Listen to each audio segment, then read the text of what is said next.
बिस्मिल्लाहिर्रहमानिर्रहीम अस्सलाम वालेकुम नाजरीन, मैं हूं अहमद फवाद और आप देखते हैं मुझे मेरे यूट्यूब चैनल और फेसबुक पेज पर। नाजरीन, बहुत बड़ी खबर और ब्रेकिंग न्यूज़ के साथ आज की इस व्लॉग में आपकी खिदमत में हाजिर हुआ हूं, क्योंकि वज़ीर-ए-आज़म इमरान खान साहब के दौरा रूस के दौरान तहरीक अदम एतमाद का फैसला जो है वो हो चुका है। एक तरफ वज़ीर-ए-आज़म इमरान खान साहब इस वक्त रूस के दौरे पर मौजूद हैं, लेकिन दूसरी जानिब नाजरीन अपोजिशन जमातों की जानिब से जो कि काफ़ी दिनों से मुलाकातें कर रही थी, तहरीक अदम एतमाद का उनकी जानिब से फैसला जो है वो किया जा चुका है। मामला क्या है, इस हवाले से जो मुलाकातें हुई हैं, कुछ एक्सक्लूसिव डिटेल्स, अंदरूनी कहानी आज की इस व्लॉग में आपके सामने जो है वो रखने जा रहा हूं। नोटों की जो बोरियां हैं उनके मुंह खोल दिए गए हैं, किसको खरीदने की कोशिश की जा रही है, कौन कितने पैसे डाल रहा है, इस हवाले से भी तफसीलात जो है वो आपके साथ शेयर करूंगा। पाकिस्तान तहरीक इंसाफ के लोगों को खरीदने की जो कोशिश है, इस हवाले से भी कुछ अहम तरीन तफसीलात हैं जो कि आज के इस व्लॉग में मैं आपके साथ शेयर जो है वो करने जा रहा हूं। सबसे पहले तो नाज़रीन मैं आपको ये बताता चलूं कि इस वक्त मुस्लिम लीग नून की जो मौलाना फजल रहमान से या मौलाना फजल रहमान की आसिफ जरदारी से, फिर इसके अलावा इनकी काफ लीग से मुलाकातें, क्योंकि एक दिन में दो दो तीन तीन मुलाकातें जो है वो हो रही हैं। यहां तक कि नवाज शरीफ से भी टेलीफोनिक राब्ते जो हैं वो इस वक्त हो रहे हैं। मौलाना फजल रहमान और नवाज शरीफ का राब्ता भी जो हुआ है। इन तमाम की जो कुछ तफसीलात हैं वो मैं आपके साथ शेयर करूं, जो आखिरी फैसले किए गए हैं वो मैं आपके साथ शेयर करूं। तो इस वक्त नाजरीन ये किया जा रहा है कि नंबर गेम पूरी करने के लिए जो अपोजिशन जमातों के MNAs हैं, MPAs हैं, उनसे दस्तखत जो है वो लिए जा रहे हैं और ये मेक श्योर किया जा रहा है कि जो उनका नंबर गेम है वो मुकम्मल हो जाए। इसके अलावा नाज़रीन एक और माफ़ कीजिएगा, एक और बहुत अहम फैसला ये हुआ है कि सबसे पहले मरहले में स्पीकर के खिलाफ तहरीक अदम एतमाद जो है वो लाई जा रही है और ये तहरीक अदम एतमाद मार्च में लाई जाएगी। और इसकी रीज़न ये है कि मुस्लिम लीग नून और आसिफ अली जरदारी के दरमियान डेडलॉक कायम है इमरान खान साहब के मामले पर कि इमरान खान साहब के खिलाफ फिलहाल तहरीक अदम एतमाद ना लाई जाए। पीपल्स पार्टी का ये मौकिफ है और इस मौकिफ में वो ये अपना दलील दे रहे हैं कि सबसे पहले स्पीकर के खिलाफ लाई जाए, क्योंकि अगर एक तो चेक भी हो जाएगा कि कौन से लोग जो हैं वो उनके साथ शामिल हैं। तो इससे क्या होगा, अगर स्पीकर को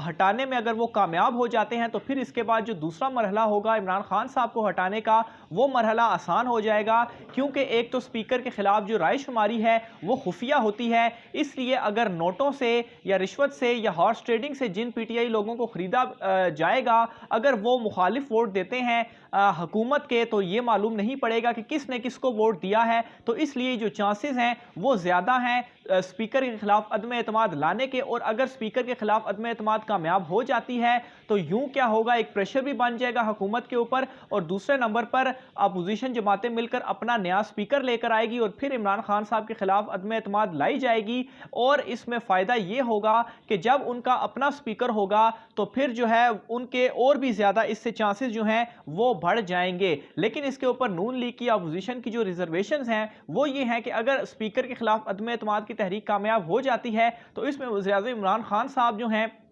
वो असेंबलियां भी तहलील कर सकते हैं, जो कि नून लीग का तो यही प्लान था कि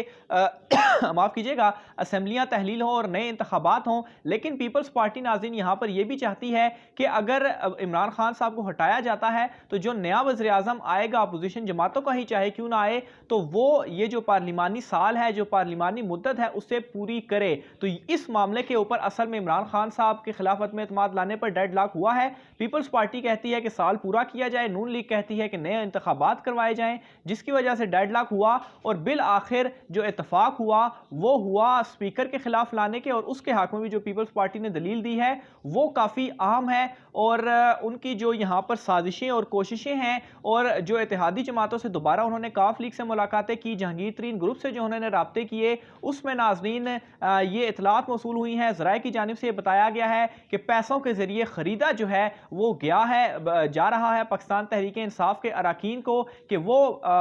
हुकूमत मुखालिफ वोट दें, और इसकी बाकायदा तौर पर जो तस्दीक है वो भी फवाद चौधरी साहब की जानिब से की गई है कि अभी तक जो उन्हें पार्टी की तरफ से इतलात मौसूल हुई है कि 3 लोगों को खरीदने की जो कोशिश है वो की गई है। तो इस वक्त नाज़रीन ये खेल खेला जा रहा है, एक तरफ इमरान खान साहब रूस के दौरे पर हैं और पीछे से नाज़रीन ये जो कार्रवाई है वो डाली जा रही है। तो ये नाज़रीन सारा इस वक्त माहौल बना हुआ है। पीपल्स पार्टी जो है वो भी अपने जो पत्ते हैं वो खेल रही है, मौलाना फजल रहमान भी अपने पत्ते खेल रही है, और दूसरी जानिब जो नवाज लीग है वो भी अपने पत्ते खेलने में कामयाब हुई है। लेकिन अदम एतमाद की जो तहरीक है वो इमरान खान साहब के खिलाफ फिल वक्त नहीं लाई जाएगी, मार्च के महीने में स्पीकर के खिलाफ लाई जाएगी, और इसकी कामयाबी के बाद इमरान खान साहब को टारगेट जो है वो किया जाएगा। लेकिन दूसरी तरफ नाजरीन उस्मान बुज़दार साहब जो हैं वो भी मुतहरिक हो चुके हैं, और वो भी मुख्तलिफ ग्रुपों से मुलाकातें भी कर रहे हैं, इत्तेहादियों से भी मिल रहे हैं, काफ लीग से, MQM से, यहाँ तक कि जहांगीर तरीन ग्रुप से राब्ते करने के हवाले से भी कहा जा रहा है कि उनसे भी राब्ते किए जाएंगे, और उनको जो है वो रोका जाएगा कि अगर कोई तहरीक इंसाफ का कोई लीडर नाराज भी है तो उसको मनाया जाएगा कि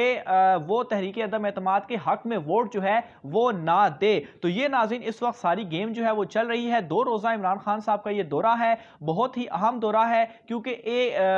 जो तारीख का जो रुख है मैं कहूँगा वो बदलने जा रहा है। पाकिस्तान और रूस के कभी भी ताल्लुकात जो हैं वो नहीं रहे, और अब जो है वो पहली मरतबा एक नए लेवल पर जो ताल्लुकात हैं वो पाकिस्तान के रूस के साथ होंगे। और यहाँ पर मैं आपको एक और चीज़ भी बताता चलूँ कि रूस इस वक्त दुनिया में सबसे ज़्यादा वीट फराहम करने वाला, यानी कि पूरी दुनिया का अगर देखा जाए तो 40% जो वीट है वो रूस फराहम करता है।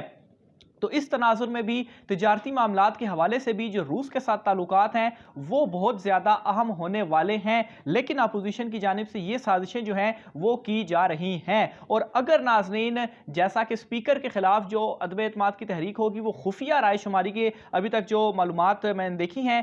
खुफिया राय शुमारी होगी, तो इसमें चांसेस जो हैं वो मज़ीद बढ़ रहे हैं। बहरहाल इमरान खान साहब के जो अपने खिलाड़ी हैं वो भी मुतहरिक हैं, और इस अदम एतमाद की तहरीक को नाकाम बनाने के लिए पूरी तरीके से वो इस वक्त मुतहरिक हो चुके हैं। मुलाकातें भी की जा रही हैं, नाराज अरकान को भी मनाया जा रहा है। मज़ीद तफसीलात नाज़रीन इस हवाले से जो भी होंगी आपके साथ शेयर करते रहेंगे। अपनी राय का इजहार नाज़रीन कमेंट बॉक्स में लाजमी कीजिएगा। खास तौर पर वज़ीर-ए-आज़म इमरान खान साहब का जो दौरा रूस है इसको आप किस अंदाज में देखते हैं, और उनके इमरान खान साहब के पीछे नाज़रीन जो कार्रवाई डाली गई है, जो अदम एतमाद का फैसला किया गया है, इस हवाले से आप क्या सोचते हैं कमेंट बॉक्स में लिखिएगा। आज के व्लॉग से इतना ही, मुझे इजाज़त दीजिए। अल्लाह हाफिज़।